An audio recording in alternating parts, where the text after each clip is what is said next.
Halo guys, gue mau kasih sedikit tips ya. Kalau menurut kalian tips saya ini masuk akal, silahkan kalian jalankan. Tapi sekali lagi tips ini berdasarkan pengalaman pribadi saya dalam mengelola bisnis ya, tanpa merasa sok pinter atau sok hebat dari orang-orang lain, karena masing-masing punya cara sendiri-sendiri. Nah kalau buat saya, yang saya jalankan di perusahaan saya ini, salah satunya teman-teman, ketika saya merekrut karyawan baru, HRD saya instruksikan untuk bertanya, si karyawan yang baru masuk di perusahaan saya itu, dia punya uang nggak untuk minimal untuk pegangan sebulan ke depan operasional, ya, buat dia beli bensin, isi bensin motor, peralatan kerja, kemeja, sepatu dan lain-lain gitu. Kenapa ini penting banget untuk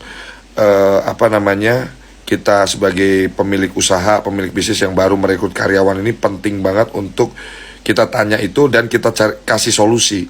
Karena waktu wawancara biasanya calon karyawan akan menunjukkan presentasi terbaiknya, ngasih portfolionya yang terbaik, ya, sehingga kita tertarik untuk menerima.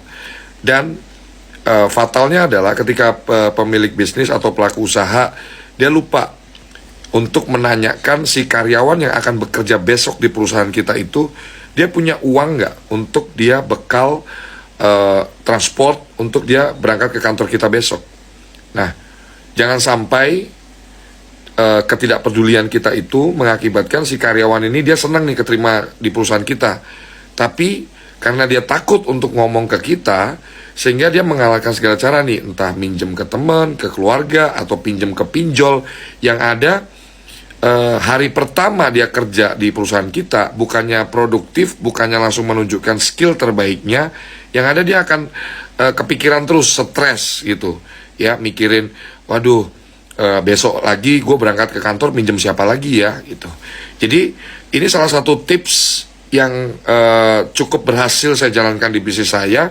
Semua karyawan yang baru saya rekrut, saya terima, itu kita tanya dia punya ongkos nggak buat besok dia kerja.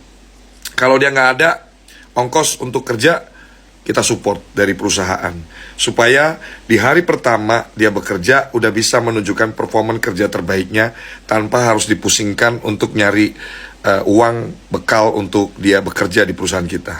Semoga tips dari saya ini masuk akal dan boleh dijalankan buat yang berkenan. Yang tidak berkenan, ya nggak masalah. Sukses ya.